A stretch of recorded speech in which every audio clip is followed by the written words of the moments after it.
Ovid begins book 5 of the Metamorphoses in full-on satire mode. He's been poking fun at the conventions of epic poetry and his great predecessors, Homer and Virgil, throughout his entry into the epic realm. But now it becomes really quite broad and quite hysterical. It is a funny book.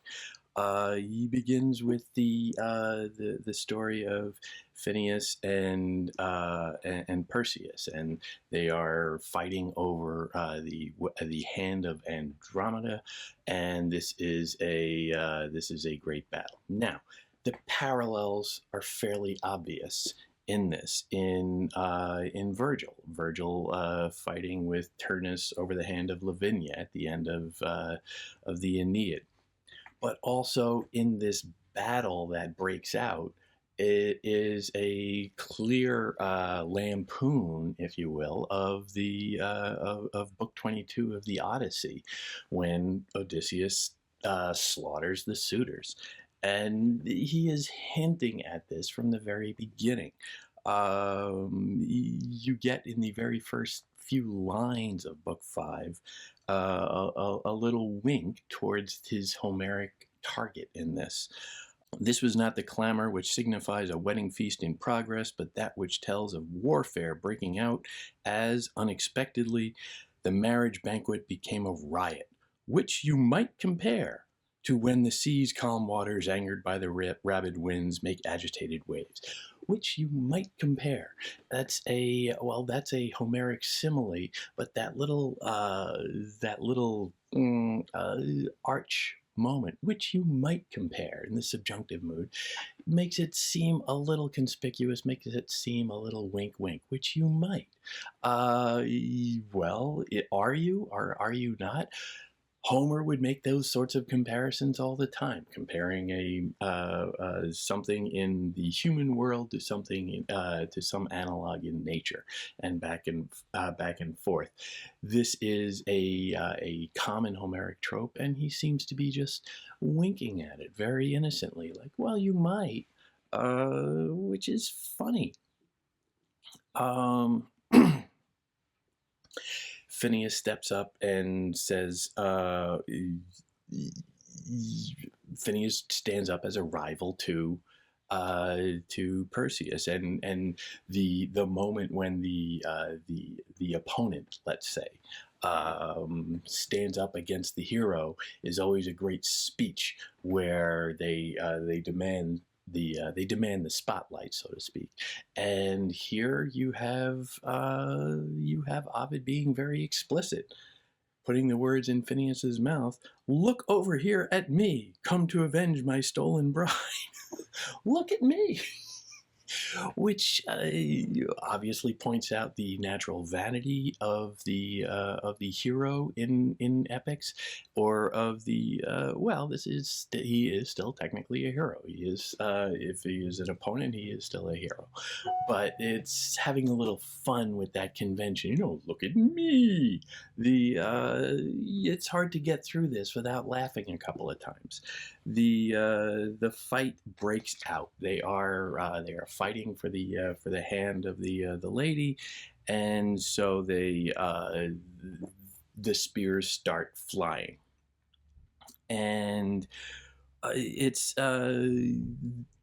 of course the first one that gets thrown goes a little awry, and Perseus throws it, and Phineas ducks out of the way shamefully, as Ovid says, and then you get the line, "Nevertheless, his throw could not be said to be entirely without effect. The spear caught Rhoetus full in the face." Which is a nice little example of litotes. An understatement could not be said to not have an effect, and it caught him full in the face, smack in the face. That little twist, full in the face, is a kind of blunt speaking that the delicacy, the archness of the first half of that sentence twists. It's comedy writ large. It's very clear comic technique, and you get that throughout, one after the other. These little tropes of the Homeric battle come up, and you get a little twist on it. You get a little letting the air out of the tires, so to speak.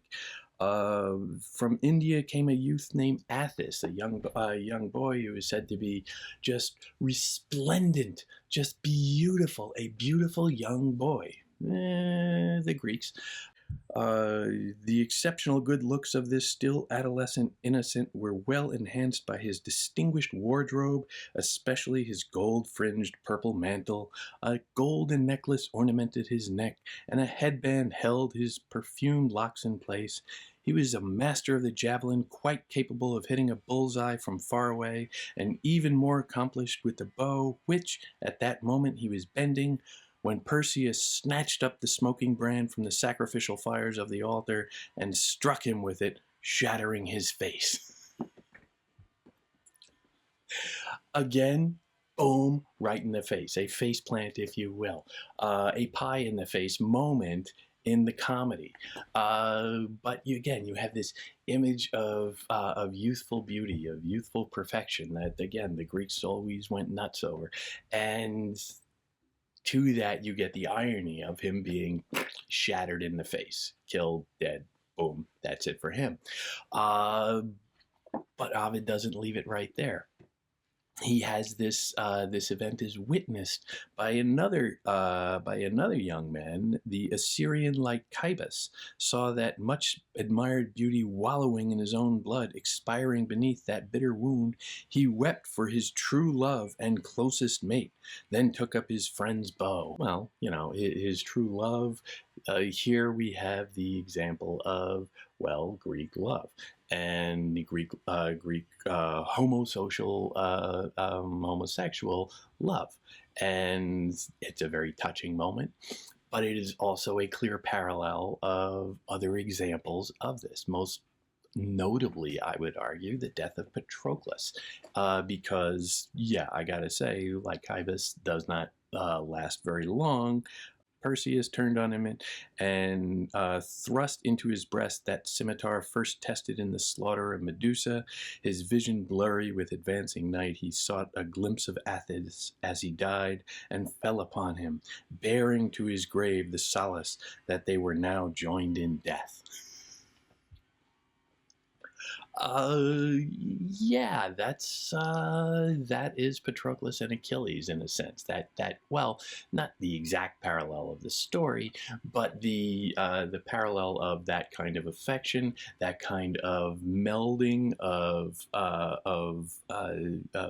emotional love, sexual love, and warfare. A weird little hodgepodge, but that's what it is. And it's this is all sort of set up as comedy because it's kind of ridiculous. We don't have the, all right, yes, these are lovers, they're dying, and it's tragic, but it's not like we spent a lot of time with them. By the time Patroclus dies, we've spent a lot of time with him and Achilles, and we understand the depth of the relationship. And, well, we understand most of the depth of the relationship. But here it's just they're introduced and that's it for them. The examples come fast and furious, and it's very easy to get lost in that. He finds a poet, Perseus, grinning at how he saw himself and his instrument out of harm's way, and shouted to him, "Sing the remainder of your song to the shades below," lodged his shaft above the bard's left eye, and as he fell, his dying fingers struck the lyre's strings, and on that plaintive note, the poet and his song came to an end.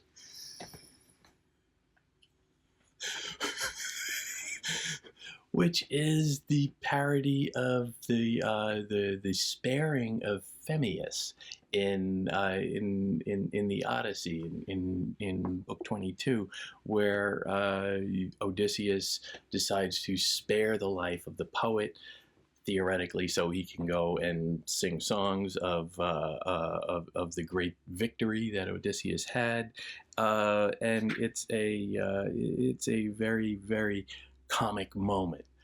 Another one comes when Perseus is looking around and sees, although worn out by all that he had done, there was still more to do. It was one man against a mob united to destroy him. From all sides he was set on by opponents, a moving front, the servants of a cause assailing his merit and the promise made him. On his side, he saw he could count on the support of his father-in-law and his new bride and the bride's mother, all filling up the hall with pointless lamentation, now drowned out by the groans of the dying warriors. Okay, it's nice to have you with me in spirit, but that doesn't really matter for much. In fact, yes, you're singing or you're wailing cries of lamentation, perhaps imploring the gods for help, but those cries are being drowned out by the suffering of everybody who's dying around me. It's funny, one after the other. These examples crop up, and you get these moments of sheer lampooning of all of the conventions of heroic poetry, of war, quite frankly, and the seriousness of it is always punctured. Towards the end of the battle, Perseus decides that, well, okay, I can do this. I just have to make use of my enemy. And then he goes about and he grabs Medusa's head and starts showing it to everybody. And of course, they all immediately, in Ovidian fashion, metamorphose into stone. And one after the other, he's just sort of there and they're freezing, and the battle is over.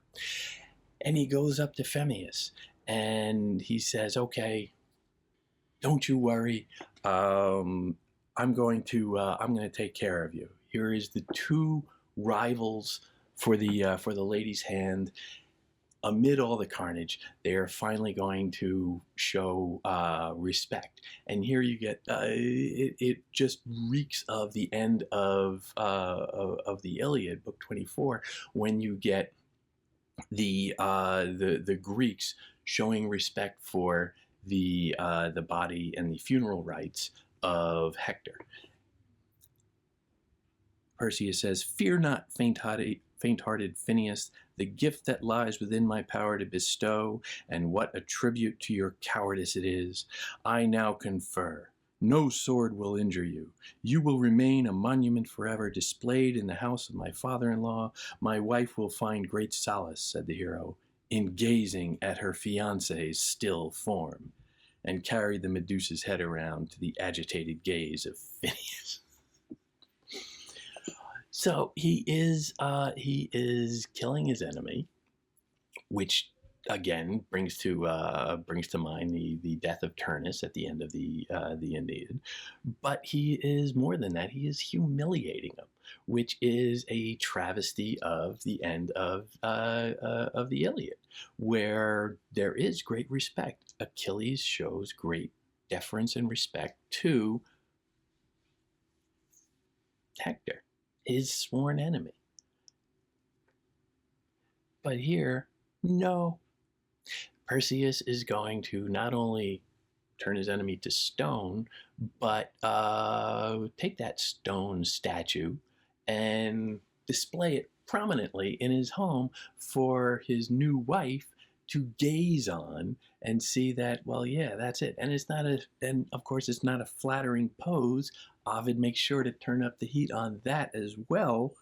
Then, even as he strove to turn away, his neck grew rigid, and upon his cheeks the tears that he was shedding turned to stone, and fixed forever in the marble were the frightened face and suppliant expression, the pleading hands and abject attitude.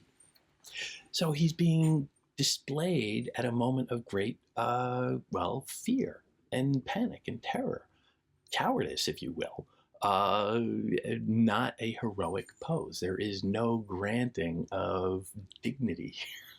It is the opposite of the heroic nature of the Iliad, and the posing of dignity and the respect for rivals that the epic tradition so celebrates. This is saying, well, it's not necessarily that. It's a metamorphosis, if you will, of the conventions themselves. The conventions of the epic poem have swung from this kind of, arch dignity and great respect to this travesty. And, well, where along that continuum does reality lie? Well, that depends on your perspective of an awful lot. But here it is, Ovid having a lot of fun with certainly Virgil, who he's used to poking at this point, and he's always got a little bit of hey, Virgil takes himself too seriously, but also taking on the classic of classics, Homer, saying that, okay, even that, those conventions as they began then can't be frozen in stone. Those conventions for literature, for art to be alive, need to change.